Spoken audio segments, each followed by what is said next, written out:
Buenas noches, doctor y compañeros. La presente exposición es sobre el régimen de importación para el consumo.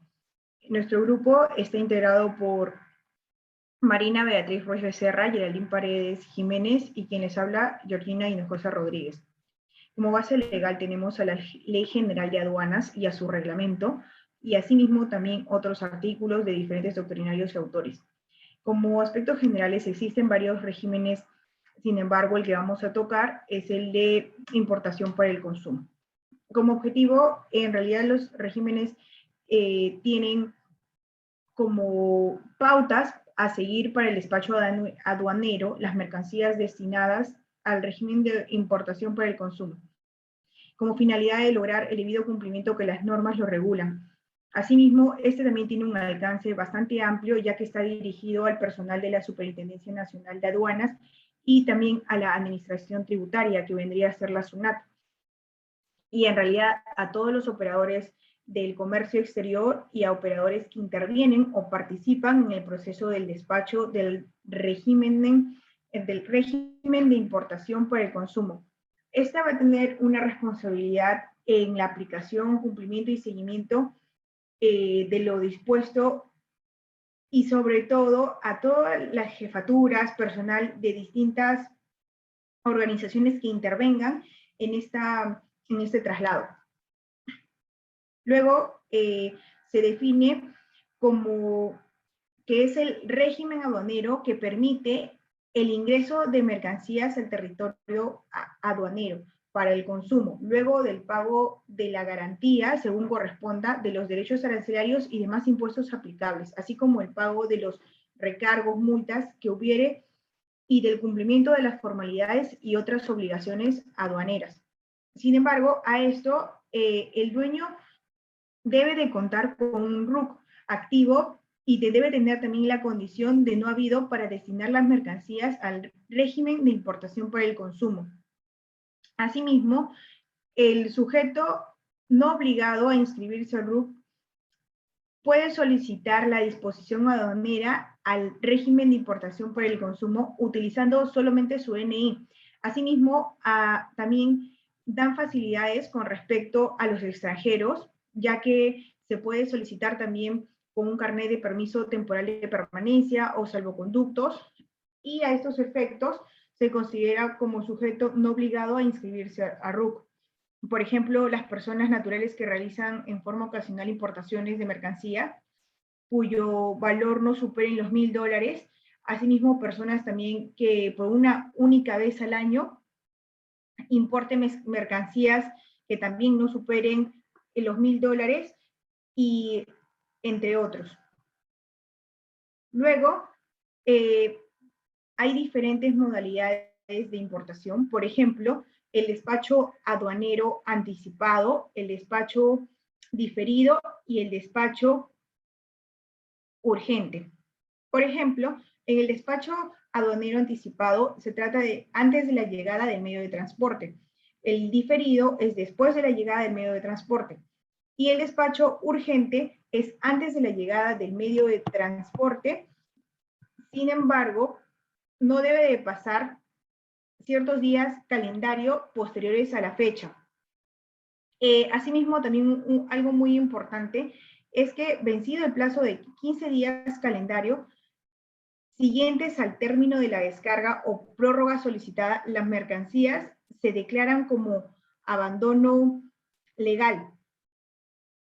Estas, por ejemplo, van a traer una deuda tributaria aduanera y los recargos que se generan por la importación de mercancías en abandono legal. Es decir, no pueden ser respaldados por la garantía prevista. Por ejemplo, se produce abandono cuando, por ejemplo, las mercancías no hayan sido solicitadas a destinación aduanera dentro del plazo establecido.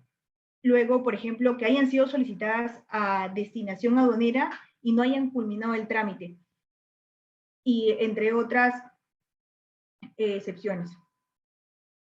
Luego vamos a... Continuando con la exposición, indicaré los requisitos para pertenecer al régimen de importación para el consumo, siendo el primero y más indispensable el hecho de contar con un RUC y también con la condición de habido.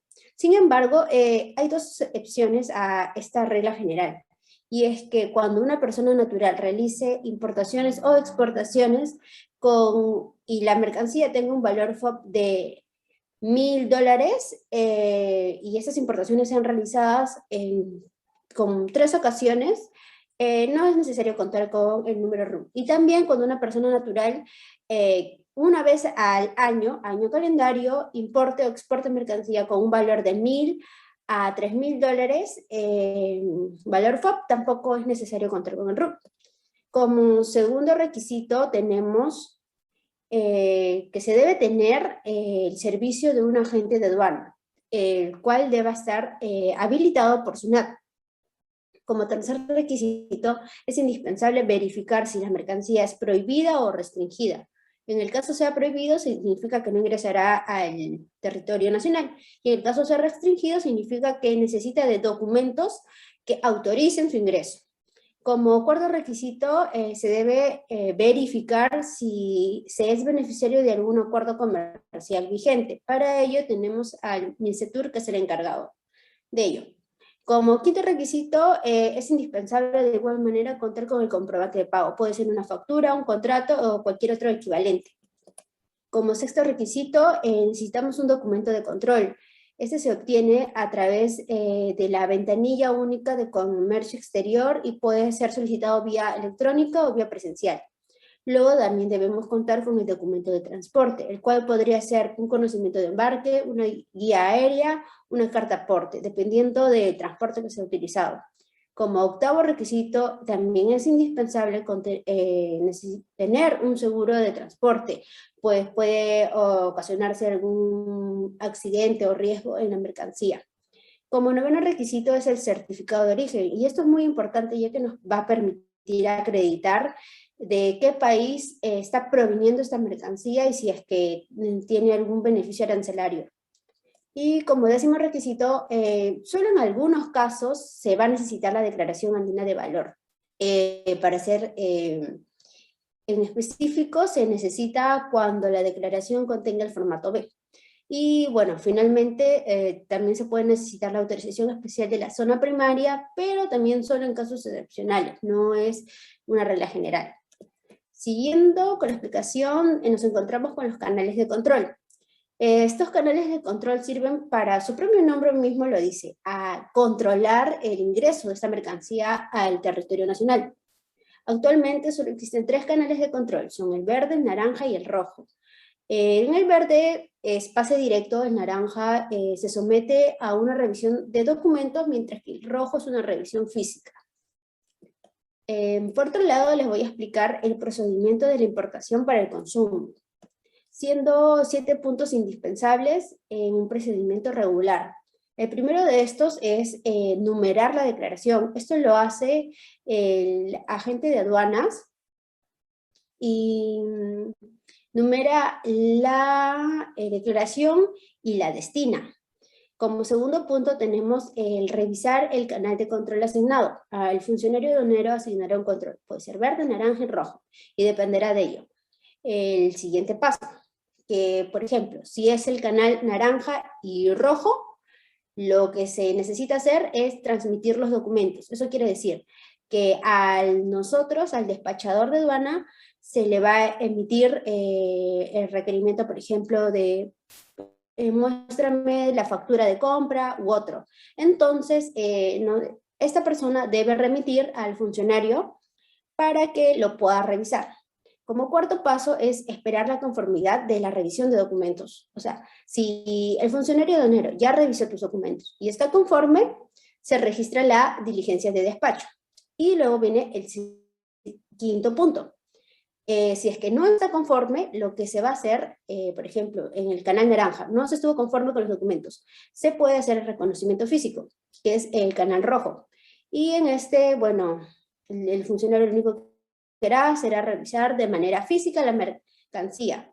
Si es que está conforme, en este caso, el funcionario registra la diligencia de despacho. Después de realizar la diligencia de despacho, que es ya, ok, te voy a dar tu mercancía, llega el sexto paso, que es pagar la deuda tributaria por parte del contribuyente. Y una vez que se ha pagado la deuda tributaria y se ha cumplido con los demás requisitos y obligaciones que tiene el contribuyente, se llega al séptimo paso y último, que es obtener el levante y retirar con ello la mercancía sin ningún problema. Otro punto importante que mencionar es la condición para la destinación aduanera en el presente caso, en el presente régimen de consumo. Hay 5 puntos importantes que mencionar. El primero es que la mercancía, cuando está destinada en una declaración, debe tener los siguientes requisitos. Debe ser de un solo consignatario, eso quiere decir de un solo propietario, y debe estar consignada en un solo manifiesto de carga. Hay una excepción, salvo que se provenga de un régimen precedente o con un documento precedente, puede ser de una zona franca o de un set. El segundo punto importante es qué pasa cuando las mercancías transportadas en el mismo viaje, o sea, en el mismo vehículo, se encuentran manifestadas en un solo consignatario o en 2 o más documentos de transporte. También pueden ser destinadas en una sola declaración. Y como tercer punto importante es, también se pueden amparar a este régimen las mercancías que se encuentren en un solo documento de transporte y que no constituyan una unidad. Eso quiere decir que vengan 1, 2, 3 y más. Salvo que se presenten en contenedores, pero puede ser objeto de despachos parciales. Eso quiere decir, primero te doy esta parte de la mercancía y luego te doy la otra parte de la mercancía. Como cuarto punto importante también que mencionar es que las mercancías que ingresan separadas en un documento de transporte también son objeto de despachos parciales, como ya lo mencionaba. Y esto es conforme a cómo se vaya haciendo el trámite de descarga. Eso quiere decir que si la mercancía que vino primero, el trámite ya se realizó primero, entonces será despachado y así parcialmente. Y como quinto punto, es importante indicar que procede el despacho anticipado de la mercancía que en forma parcial se destine al régimen de importación para el consumo, u otro también cuando se cumplan los siguientes requisitos. Cuando la mercancía se presente en contenedores y la mercancía sea transportada a un depósito temporal para su apertura y separación, eso quiere decir separo lo que es para tal destinatario y lo que es para el otro. Cuando la mercancía transportada en 2 o más contenedores, o sea, en contenedores distintos, se destine al nivel de contenedores y se transmiten por el mismo despachador de aduanas, no siendo necesario su ingreso a un depósito temporal. Eso quiere decir que no tengan que ir a un depósito a ser ingresadas y ser separadas. Eso sería todo por ese punto y para finalmente decir que existen plazos para esta destinación de la mercancía, existen plazos. Como mi compañera lo mencionó, hay 3 tipos de despachos. Anticipado. Para él, el plazo será de 15 días calendario antes de que llegue el medio de transporte a tierra nacional. Para el despacho urgente, hay 2 plazos. El primero que es 15 días calendarios antes de la llegada del transporte, o también puede ser hasta 7 días posteriores al término de la descarga. Y finalmente el despacho excepcional que se realiza hasta 30 días calendario. A continuación vamos a hablar un poco sobre la obligación tributaria, ¿no? Cabe recalcar que la obligación tributaria nace con la importación para el consumo y los impuestos serán los vigentes a la fecha de nacimiento de la obligación. Así como la extinción de la obligación tributaria se dará por pago, compensación, condonación y otros. Siguiente, por favor.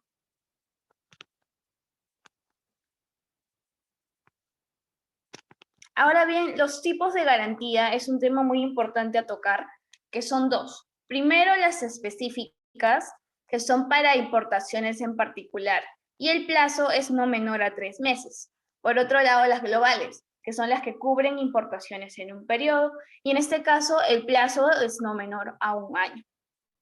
Siguiente. Ahora, con respecto al plazo para cancelar la deuda tributaria, en este hemos tocado en cuenta el artículo 160 de la Ley General de Aduanas. Son 2 clases de plazos, ¿no? Primero, para los despachos garantizados mediante garantías previas. En este es importante destacar que primero son los despachos anticipados y urgentes numerados antes de la llegada del medio de transporte. Para este caso, la fecha es desde la fecha de numeración de la declaración hasta el 20º día calendario del mes siguiente a la fecha del término de la descarga. Para este mismo caso, pero para los que son numerados después de la llegada del medio de transporte, la fecha es desde la numeración de la declaración. Ahora, el segundo tipo son para los despachos donde la deuda tributaria aduanera tiene que ser cancelada, pero no se utilice la garantía previa. Para este caso también, los despachos anticipados y urgentes numerados son antes de la llegada del medio de transporte, pero la fecha en este caso es desde la fecha de numeración de la declaración hasta la fecha del término de la descarga. Por otro lado, vamos a continuar desarrollando el otorgamiento del levante. Aquí hay requisitos esenciales, ¿no? Primero, para los levantes que son dentro de las 48 horas siguientes al término de la descarga. Aquí, por ejemplo, se tiene que transmitir el manifiesto de carga antes de la llegada del medio de transporte. Como segundo paso, numerar la declaración antes de la llegada de este medio de transporte, así como también contar con la garantía global o específica que ya hemos desarrollado previamente, y también contar con toda la documentación que pide las aduanas. Y por otro lado, también no haber dispuesto sobre la mercancía alguna medida preventiva, ¿no? Como la inmovilización o la incautación. Y finalmente, haber transmitido hasta la fecha de llegada del medio de transporte. Para los levantes que son de plazo de 24 horas, el requisito esencial es que la declaración anticipada haya sido destinada al canal naranja. Y bueno, en este caso el importador puede optar por la revisión documentaria antes de la llegada de la mercancía a fin de que se obtenga este levante antes de las 24 horas. Por otro lado, el levante sin plazo señalado es aquel que no se puede realizar o culminar la revisión documentaria. En este caso, la autoridad aduanera no está obligada a autorizar el levante en los plazos que ya hemos señalado, es decir, 48 horas o 24 horas. Ahora vamos a desarrollar los requisitos para el levante y retiro de la mercancía. Para autorizar el levante, el sistema informático tiene que verificar algunos aspectos esenciales, ¿no? Por ejemplo, que se haya producido la llegada del medio de transporte, que la deuda tributaria aduanera y algún recargo se encuentren cancelados y garantizados, así como que la declaración seleccionada Canal Rojo cuente con toda la diligencia y que no hayan medidas preventivas o rectificaciones que se tengan que evaluar. Por otro lado, vamos a desarrollar el levante y el retiro de la mercancía. En este caso, se permite el retiro de la mercancía al terminal portuario con algunas condiciones. Por ejemplo, se tiene que verificar que el levante esté autorizado por la declaración que lo ampara. También se tiene que verificar que se haya dejado sin efecto cualquier medida preventiva.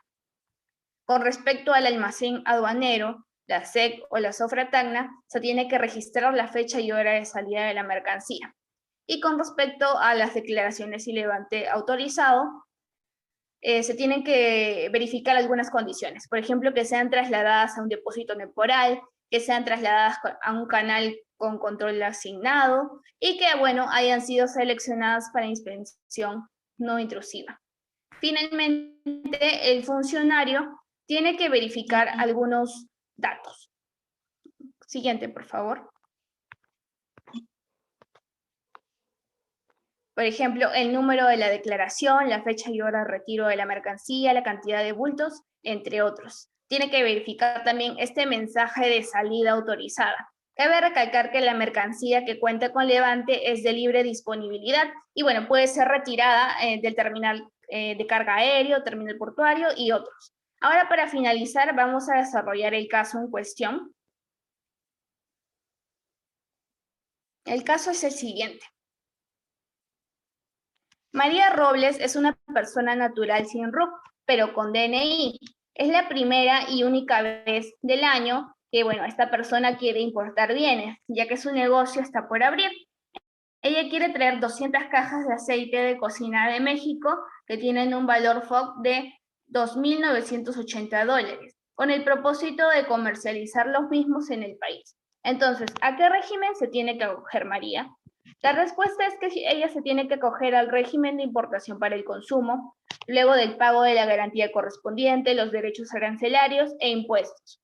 Asimismo, tiene su mercancía un valor FOB superior a $2.000, por lo cual tiene que contratar un servicio de agente de aduanas. Cabe recalcar que como ya habíamos desarrollado previamente, las personas naturales o jurídicas, de preferencia con RUC, pero en el caso de María no tenía RUC, sino tenía DNI, se pueden acoger a este régimen.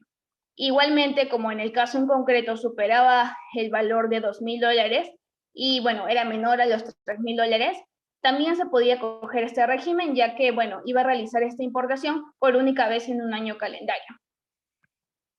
Bueno, a continuación voy a presentar mi conclusión al tema en cuestión, que es la siguiente.